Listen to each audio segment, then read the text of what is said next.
For our lockdown video this morning, we're on at the top of Riverside, Oak Park in Tralee in County Kerry, and we're going to do our video this morning. Today is a century and a quarter of Riverside.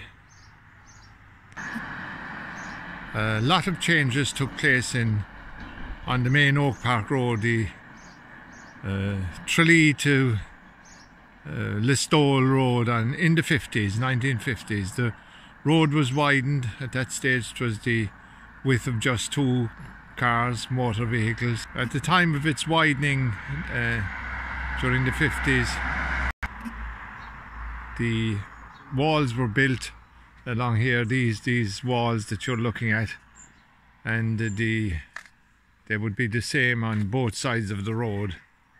And across the road from where we're standing now was a rugby field in the 50s, and I remember the rugby play. During the week, the Tralee Rugby Club would use it for training purposes. On a Sunday afternoon then there would be a game. And on the other side of Riverside lived Mr. and Mrs. Stevenson, Agnes Stevenson. They were both working for Benner's Garage at the time. Mrs. Stevenson was a businesswoman, and not too many women were in business in Tralee in the 40s and the 50s.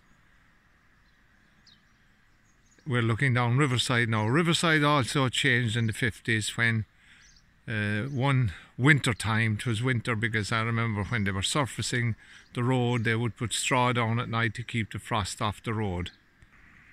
The town council at that time resurfaced the road, and at that time the council would take on casual workers at Christmas time to make sure, take them off the dole and give them work. They would create jobs like this that would give work to people at Christmas time, so that they'd have money at Christmas time. There were some of the permanent staff of the council, of course. I can remember Mr. Boyle, who drove a horse and car from Killarisk in Oak Park, or in Killarisk in Manor, and Pop Ryle, of course. Pop was the foreman of the job at the time, and he would be the father of Billy Ryle, who is the historian of the Tralee Swimming Club. Billy wrote a book last year, teacher in Presentation Convent for many years. Pop Ryle was well known in the town of Tralee. He was the foreman of this job when it was carried out in the winter of the mid-50s, 54 or 55. Until the mid-40s, of course, there were gates here as you entered Riverside, pillars and gates, and each evening my father, Johnno, would come up here and close the gates, and he'd frequently be out surfacing the avenue, as it was called that time. The road, house and couple of fields was purchased in 1897 by Johnny O'Donnell, an about to retire RIC sergeant who was serving in Mullinavet, County Kilkenny, and he was about to retire here to Riverside with his wife Kate and his family of 10 or 12. We were unsure how many was in the family.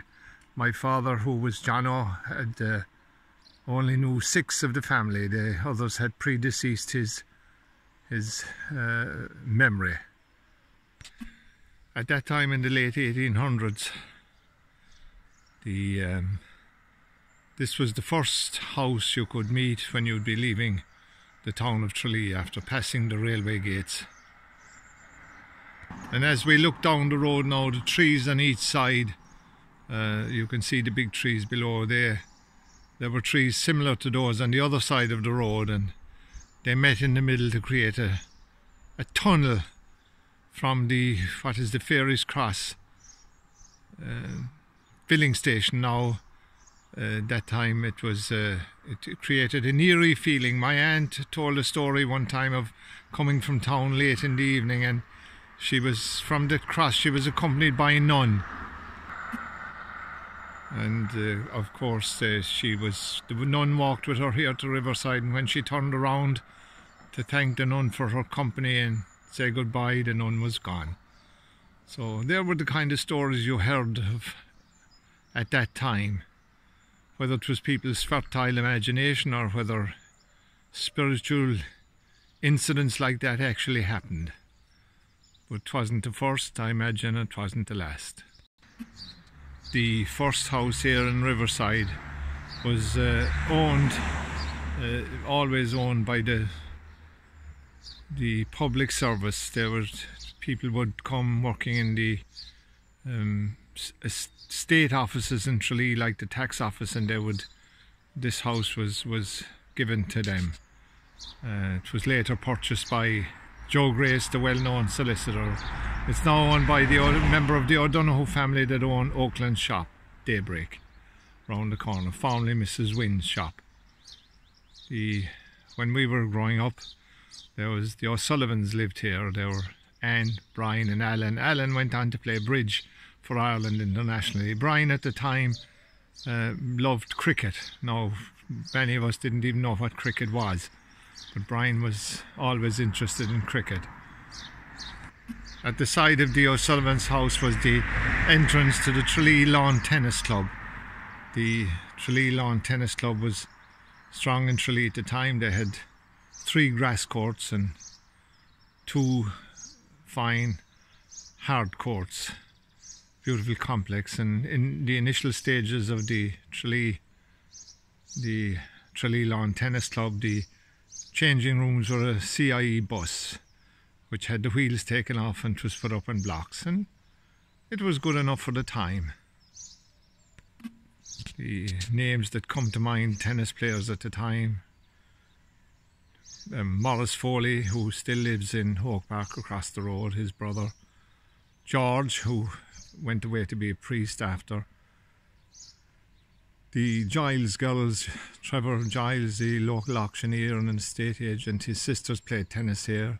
Dominic Foley of Brendan's Park played tennis here, was a good tennis player. Dermot Verker, who lived farther down the road here in one of the tall houses there. Dermot was a great tennis player too, still plays. He's now in his 70s and still plays in his age group in the national tennis games. The house inside the hedge here was owned by Hugh Cox. Hugh Cox was a local accountant, worked for Griffin and Lynch. His daughter Anne, well-known school teacher, taught in Listowel for many years. Anne was very involved in the promotion of the Irish language. And before the Coxes lived here back in the 40s, when it was a time when having a priest in the family was something to be proud of, there was one of the children of this house, family who lived here at the time, Murphys, went away to be a seminary to be a priest. And before he was professed, he changed his mind and he came home, and such was the shame he brought on the family, or it was perceived at that time that it was a shameful event to leaving the priesthood. His parents wouldn't leave him back into the house. He slept rough for a while here in the area. He slept in my father's sheds at the bottom of the road, and where there was a bed for people travelling the road. Eventually the neighbours got together and gave him the price of his fare to Australia. It just shows you the time and the grip and the fear of the church, and the shame people felt over things that would nowadays just be part of everyday events. These 2 houses that we see now in front of us were built by Hannah and Tom Talbot. Hannah Talbot was a member of Cumann na Món, which would be the Women's Republican wing of the Irish uprising, and she was very friendly with Thomas Ashe. Thomas, of course, took part in the 1916 rising and died on hunger strike, or died from the effects of force feeding while he was on hunger strike in 1917. My Aunt Anne, who was engaged to a local man in Tralee going back to the 30s, the early 30s, she lived further down the street in the old family home, the dormer window you can see in the distance. She, while betrothed to a local businessman, she eloped with a soldier, Jim O'Connell from Limerick, and he was serving with the Irish Army in Dublin, and she went off to Dublin. But before she eloped, Mrs. Talbot here kept her suitcase at the ready end until she found her opportunity to elope with Jim O'Connell. Mrs. Talbot aided and abetted her in her elopement. The next house was occupied by the Reardon family, and Dominic, of course, was a great poet and writer, lived in Dublin. I never actually knew him or met him on a few occasions, but he had moved from Riverside by the time I came around, and so had his brother Anthony. And when my father passed away, Dominic wrote a poem for my father, which I'll show you now.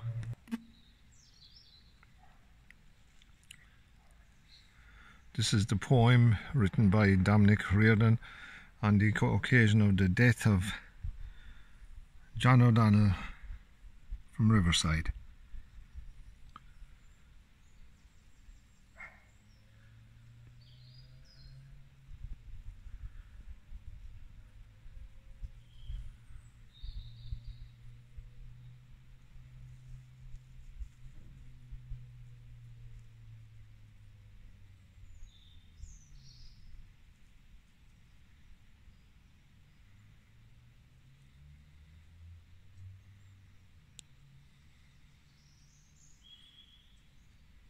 Next door we have the two houses which were occupied by, this one by school teacher Mrs. Cronin and her daughter Dorothy. I never knew her husband, but Mrs. Cronin's orchard were immortalised in the story of the Don Wynne, the accountant, and Shawn Ryan or Declan Ryan of Oakview and Tralee, brother of Mercy Ryan,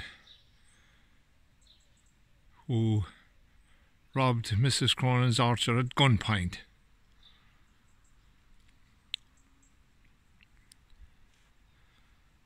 And next door, of course, was Ned Nolan, the brother of the new owner of the Kerryman newspaper, or part owner Dan Nolan, of the Nolan family who owned the Kerryman. Ned was a barrister and boxer, and frequently he was the legal advisor to the Kerryman, and it is said that frequently disputes would be satisfied with fisticuffs on the factory floor. It was a good job they had their cousin there, Donald Nolan, Donny Nolan, he was known, Donny, was there to intervene, act as peacemaker. Donny, of course, was the father of David Nolan, the local accountant, and Don, who has Liscahan Nursery outside Tralee on the Artfort Road. And of course the mention of Mrs. Cronin brings me back to the rugby field, which was inside the wall here, and just where we stand now, where this modern White House is, the goalposts for the rugby field was. And if you kicked the names that come to mind now for the guys, see them playing rugby here, training as young men, starting out in both their business careers and their rugby careers: Trevor Giles, Arthur Townsend, Tony Staunton. Tony worked for Latcher's Milling Company. He was the science. He did all the mixing and recipes of the stuff for the millers in Tralee. He worked for both Kelleher's and McCown's and Latchford's. Tony was there. Jimmy Cullity of Oak Park. Patsy Higgins of Kearns's Park in Tralee. Patsy worked for McCown's, was also a rugby player.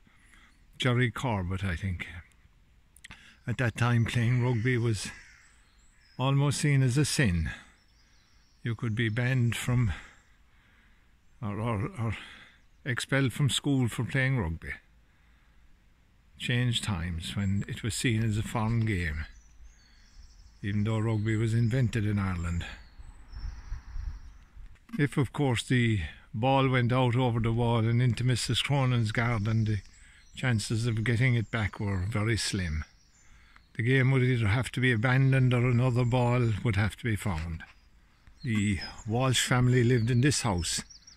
Tony Walsh was an engineer, I think, with the local ESB, and he had the only car in the road at the time, and also the only telephone. Telephones were few and far between, and cars were few, and Tony would gather all the children from the road and the extended Oak Park area, and he would put them into his car to drive to the beach whenever he was going to the beach. He would fill up his car with children. They would be hanging out of the boot in a time which was, there wasn't such a stress and safety. There could be himself and 15 children inside the car. We'd squeeze in everywhere to chance to go to the beach. His daughter, he had sons Paul, Tony, Gerard, and daughters Irene and Jacqueline. And I remember the one night as a child here, because the sisters were a little older than I, and Margaret O'Keefe, who was the only Tralee, Rose of Tralee ever selected. The Tralee representative for the Rose of Tralee that ever won. Margaret O'Keefe lived farther up the road, but she was friendly with Irene. And at that time in the 50s, she was participating in a religious play in the town hall, the CYMS, and she was playing the Virgin Mary, who had appeared in Lourdes.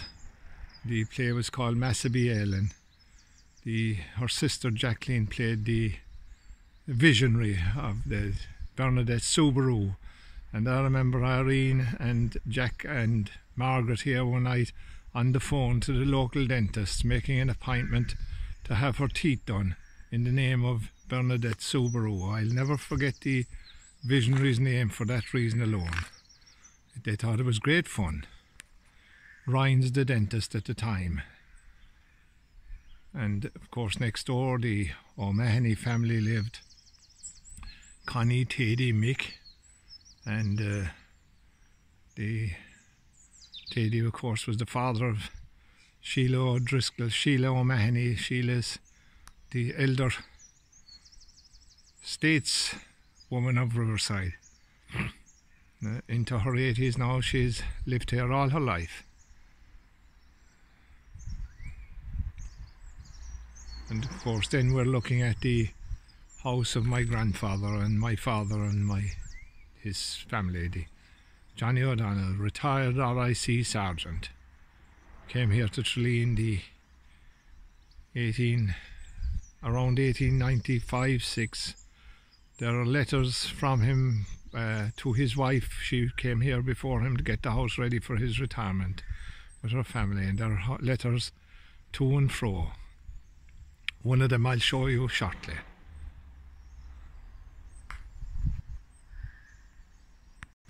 As you see, as we come down Riverside, the houses are higher up than the ones above them, because the reason for this was that the town sewer was coming down the Oak Park Road, and the houses had to be built here higher and higher to come above the level of the main road at the top, the Listowel Road, so that the wastewater would flow back up to the main road.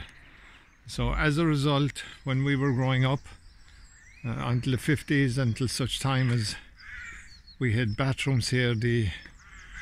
Inside this gate here, in my aunt's garden, was the toilet for the house, outdoors. Up 6 steps, a little corrugated iron hut, much like a telephone box, where we'd have to go to use the toilet from my father's house and from my aunt's house, until such time as we had bathroom fitted in our own house. The reason for the height of the toilet was that so that it would connect to the wastewater system in Riverside.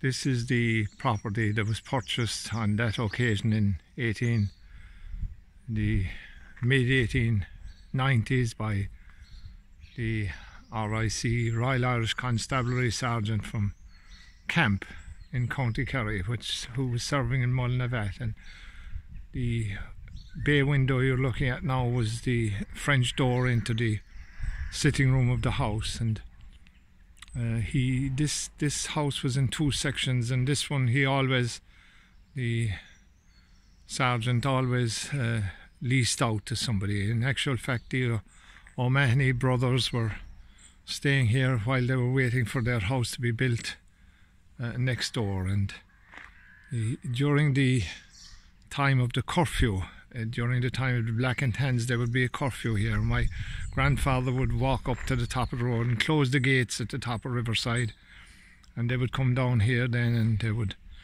bring out the tables out the French door there and set them up here, and they would have the young lads keep an eye out for the Blackened Hands to make sure they weren't caught outside during a curfew period. And I have a photograph now which I'll show you of a card game going on at that time. This is a photograph of the card game just going on outside the French doors I was talking about. The man with the hat and the moustache on the right hand side of the photograph, second in from the right, is my grandfather, Johnny O'Donnell. There's Teddy Mahoney there and several others, and my father's the young head in the background sticking in, as is my Uncle Morris. My Uncle Morris went to America and served with Patton during the Second World War, and he would come home often while he was stationed in England, and he'd bring much welcomed rations with him. Such things as chocolate and sugar and cigarettes, of course, which the American troops would get in abundance while they were serving abroad.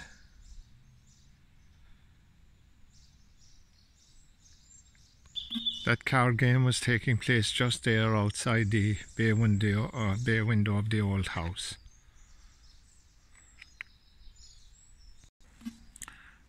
This is a copy of a letter, many of which my sister still has, written by my grandmother to my grandfather, who was still serving while she was getting the house ready for his retirement. And she was glad that she had found some lady that would give her milk, a quart of milk at 2p a quart. And of course my grandfather's marriage was a made match apparently, but all her letters were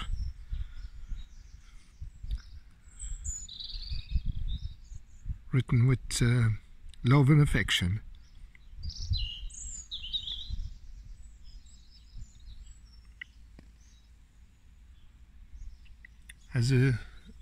It is said as a 17-year-old girl, when she came in from school one day, she was told she was marrying a Royal Irish Constabulary man from Camp, and that was the way it was then. Sheila O'Mahony, the now Mrs. Driscoll, remembers playing rounders in the rugby field here as children.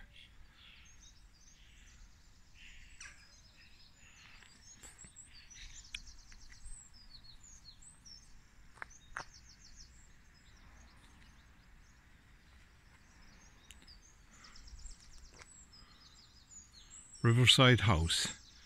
And of course my father, then my aunt, came back and lived here in this portion of the house with her 2 children, May and Paul, and her husband served in the army and stayed in Dublin for many years till he retired back here in the 70s.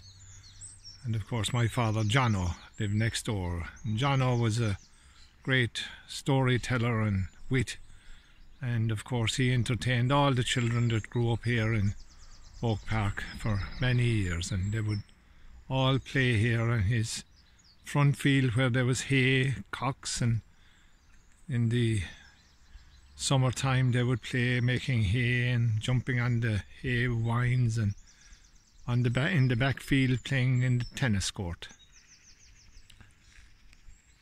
And of course, like,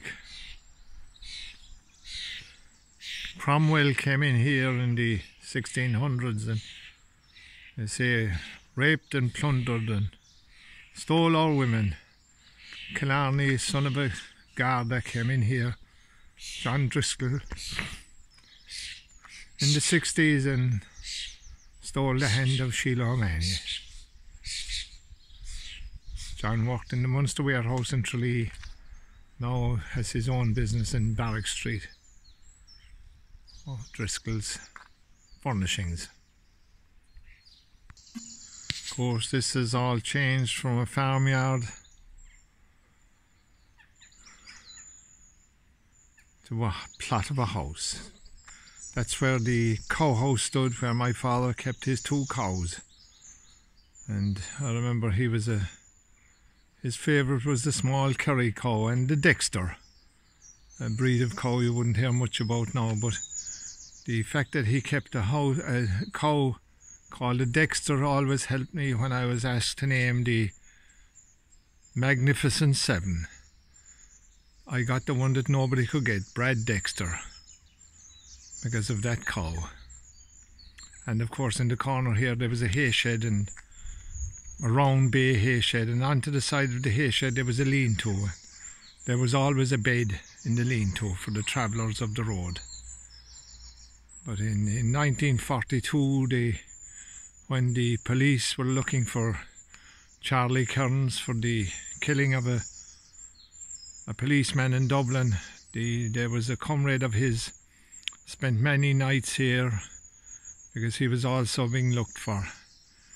A man from Urban Terrace in Rock Street. Tig Drummond.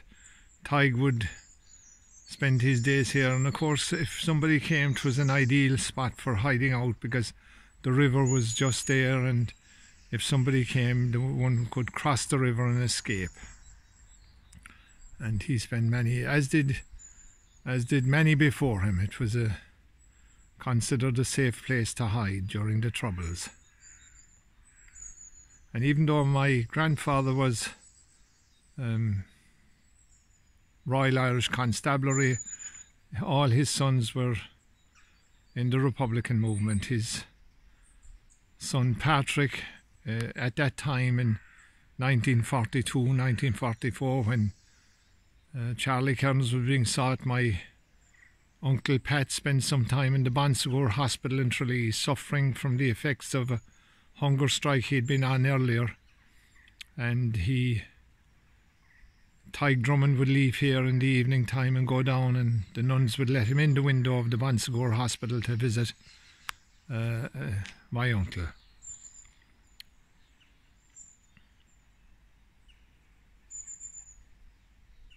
Crean's farm was across the river. My father had his steppy stones across the river, and he would go across every Sunday morning to visit the Crean family after Mass. Of course, my father, Johnno, was a great storyteller. Paddy Bailey, the retired school teacher from the Green in Tralee, remembers as children coming here to the corner of the garden, which hasn't changed in 100 years. This corner here, which is now growing a little bit wild, but Johnno would sit here and tell the local children, pull back the bushes and show them a nest which he would say was a strange bird that had flown in from Africa and laid her eggs here. He had the nest filled with duck eggs painted with little spots on, and they were all waiting in excited anticipation for the eggs to hatch. And of course eventually he went down to the local market, and bought a half a dozen little ducklings and left them wander around here and swim in the river, and he brought all the children back, and they were excited that they could see the results of these eggs hatching. Paddy Bailey still recalls that story my father told him. I can see him sitting on the edge of the wheelbarrow with a little robin sitting up on the handle of the wheelbarrow, and he's smoking a cigarette. One of many he smoked since he was 14 years of age.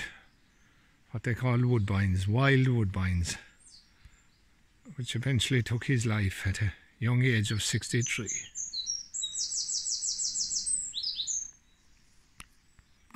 And of course cigarettes have caused the many death of many a good man since, and woman. We're back now again looking at Riverside, and of course my politics was never really discussed in our house. The stories were told, but the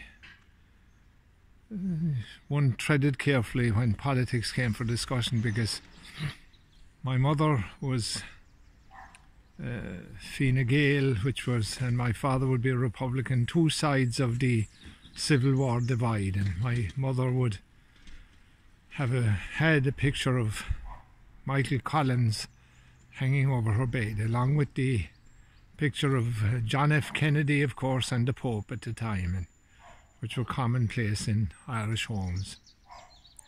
My mother's father was with Michael Collins in Clonakilty the night he was shot, or the evening before he was shot. He was one of the last people to see him, Collins, alive. My father, of course, whose brothers, many of them involved in the Republican movement, but never expressed any kind of animosity towards anybody. He never left the whole situation leave him with a chip on his shoulder, as is the case in many households at the time. We were never influenced on how to think about things like that.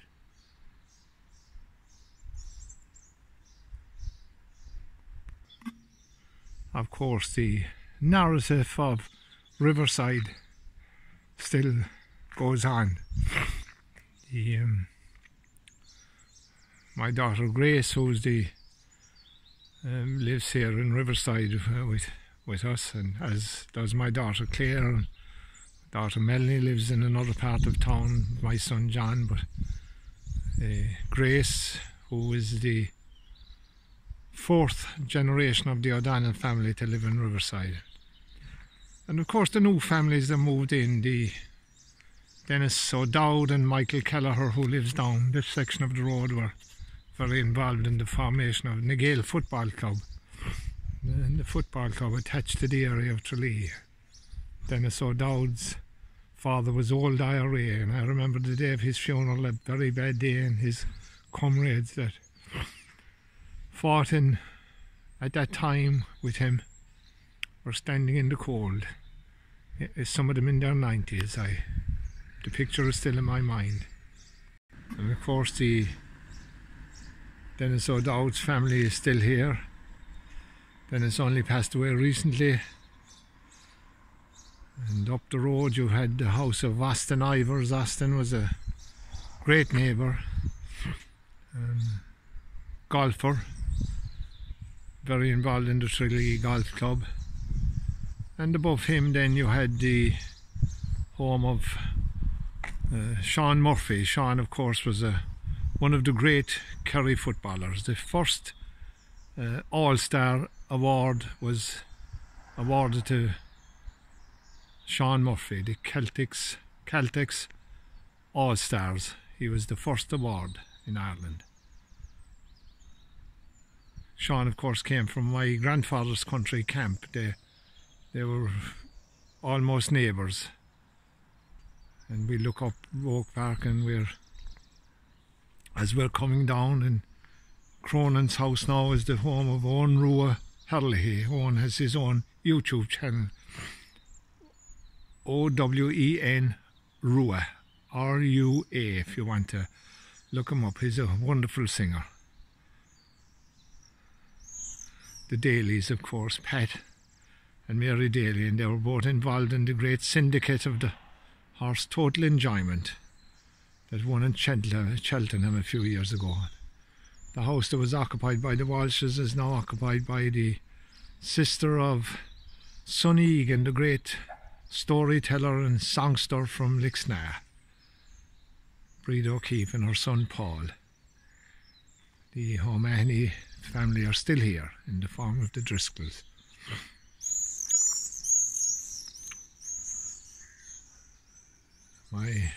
What was my aunt's house, my Aunt Anne's house, is occupied by Shawn Murphy, Farrell, John O'Farrell, and of course my sister Anne still lives in the old homestead. 125 years of O'Donnell occupation. I'm still here in the background. So the narrative of Riverside still being written. And of course Alan Boyle and Denise O'Dowd, Dennis's daughter. So that's the 125 years of history of Riverside, and I wonder who'll chronicle the next 125 years. That's where we leave our lockdown video for today. The sounds of children will ring out in this avenue again, and shortly some new families moved in. The son of Jimmy Smith, the great dance teacher that came from Stacks Villas, is here. Brick family have moved in. Dennis Hutchinson, school friend of mine, his family have moved in with children. The O'Tooles have moved in, the O'Toole family with children. So the Riverside, which has been quiet of children's voices for a few years now, the circle of life goes on, and soul ring out here again with children on their bikes playing ball, and I'm sure rounders will be played in the backfield as it was before.